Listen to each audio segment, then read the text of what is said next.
Cinema ఇండస్ట్రీకి సిన్సియర్గా దాత ఎవరన్నా ఉన్నారంటే అది ఒకే ఒక్క పేరు చదలవాడి శ్రీనివాసరావు.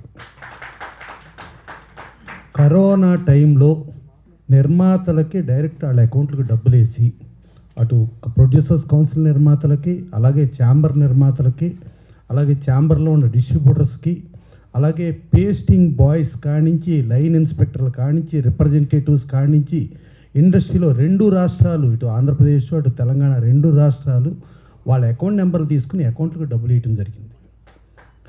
24 క్రాఫ్ట్లకి కూడా ప్రతి క్రాఫ్ట్కి వాళ్ళకి డబ్బులు వేయటం, మళ్ళీ ఎవ్రీడే 2000 నుంచి 2500 మందికి ఇక్కడ కౌన్సిల్లో ఇచ్చేసి శానిటైజరు, మాస్కు, క్యాష్ ఇస్తూ అలా పంచి ఆ మొత్తం కోట్లాది రూపాయలు ఒక సింగిల్ వ్యక్తిగా ఖర్చు పెట్టారంటే అది ఒక్క వన్ అండ్ ఓన్లీ చదలవాడి శ్రీనివాసరావు ఒక్కళ్ళే.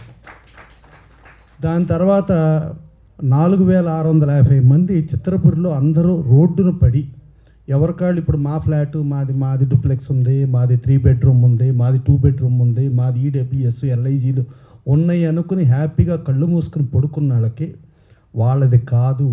Already state bank of India 3 సార్లు ఆక్షన్ నోటీస్ ఇచ్చి ఇక 4వసారి ఆక్షన్ నోటీస్ ఇస్తే ఆటోమేటిక్గా అది వేరే వాళ్ళు ఏ అంబానీనో కొనుక్కోవచ్చు, ఏ ఆదానీనో కొనుక్కోవచ్చు, ఎవరో ఒకళ్ళు కొనుక్కుని పోలీసులే దగ్గరుండి మొత్తం కూల్చేసి అక్కడ ఉన్న వాళ్ళందరినీ రోడ్డున పడేసే పరిస్థితి వస్తే 4650 మంది రోడ్డు మీద పడతారని చెప్పి అప్పుడు శ్రీనివాసరావు చెబితే, శ్రీనివాసరావు దగ్గర 2 అడ్వకేట్స్ ఉంటారు, వాళ్ళు చెప్పింది మాత్రమే ఆయన చేస్తారు, వాళ్ళు చెప్పంది ఏమి చేయరు.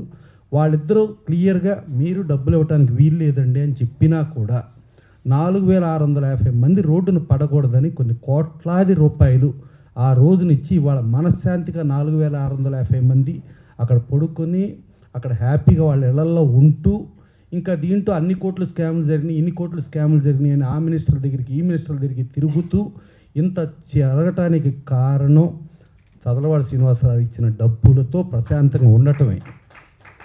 సో అదే కాకుండా ఈ మధ్య జర్నలిస్టుల సోదరులకు కూడా 100 ఫ్లాట్లు కట్టి రిజిస్ట్రేషన్ కూడా నేనే చేసి నేనే ఇస్తాను అని చెప్పి ఫిలిం క్రిటిక్స్ అసోసియేషను, అలాగే వెబ్సైట్లు కానీ లేకపోతే ఛానల్స్ కానీ 2 గ్రూపుల్ని కూడా పిలిచి అందరూ సమిష్టిగా మీరు ఒక దీనికి రండి అని అంటే దాని మీద మన ఛానల్స్ వాళ్ళు ఒక 3 కమిటీ అనేసి రాంబాబు గారిని, రఘు గారిని, లక్ష్మీనారాయణ గారిని వాళ్ళ 3 కమిటీ అనుకున్నారు.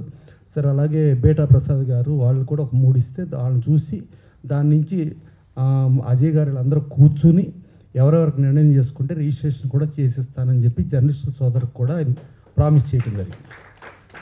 దాని తర్వాత డైరెక్టర్స్ అసోసియేషన్ ఎలక్షన్ జరిగితే ఆయన ఆశీర్వదించిన వాళ్ళు 100కి 100% విన్ అయ్యారండి.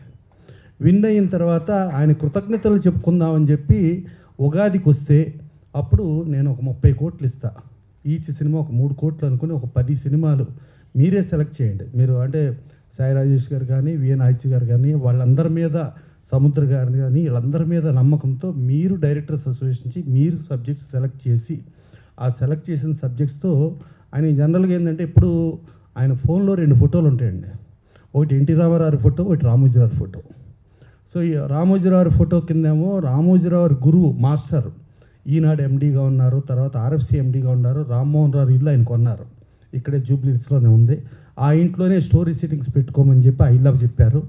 తర్వాత రామారావు గారి ఫోటో కింద మద్రాసులో ఎన్టీ రామారావు గారి ఇల్లు, ఏ ఇల్లు అయితే తిరుమలలో తిరుపతి దర్శనం చేసుకుని అక్కడి నుంచి రామారావుని చూస్తానికి వచ్చిన ఏ ఇల్లు అయితే ఉందో ఆ ఇల్లు కూడా చదలవాడి శ్రీనివాసరావు కొన్నారండి.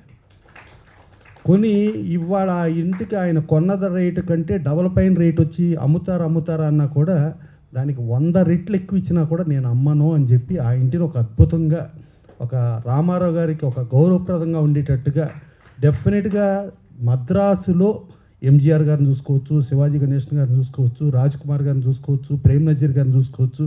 ఈ 4 రాష్ట్రాలకు సంబంధించిన ఏ నటులకి లేనంత గౌరవం ఆయన ఆ ఇల్లు కొని ఆయనకు ఆ గౌరవం ఇచ్చేస్తా.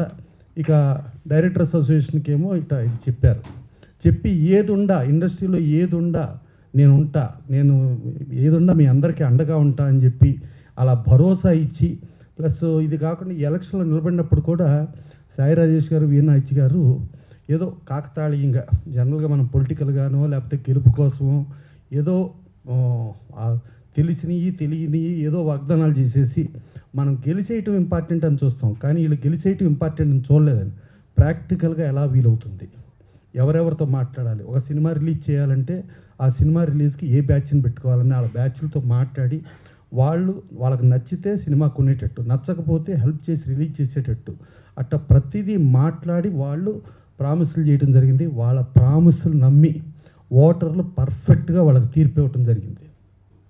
ఇక సాయి రాజేష్ గారు అయితే దాదాపు 1020 ఓట్లు పోలైతే ఆయనకు అపోజిషన్ నిలబడిన ఆయనకి 76 ఓట్లు వచ్చినాయండి. అంటే ఏ రేంజ్లో నమ్మారో ఇక అర్థం చేసుకోండి. అంత స్వీప్లో వీళ్ళని గెలిపించారు. ఎవరి లోపలికి వెళ్ళినా బయటకు వస్తే గుద్దేశానండి అని చెప్తున్నారు. సరే నేను చెప్పే ఏదో ఒక 600-800 వచ్చేటట్టు ఉన్నాయని మెజారిటీ అని చూస్తే చాలా భారీ మెజారిటీలతోనే వీళ్ళందరూ గెలిచారు.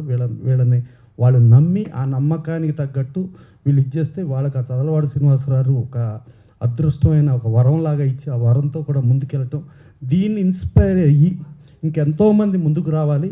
డెఫినెట్గా ఒక్క చదలవాడ శ్రీనివాసరావు ఒక్కళ్ళ చేస్తే కాదు, ఇండస్ట్రీలో అందరూ చెయ్యాలి.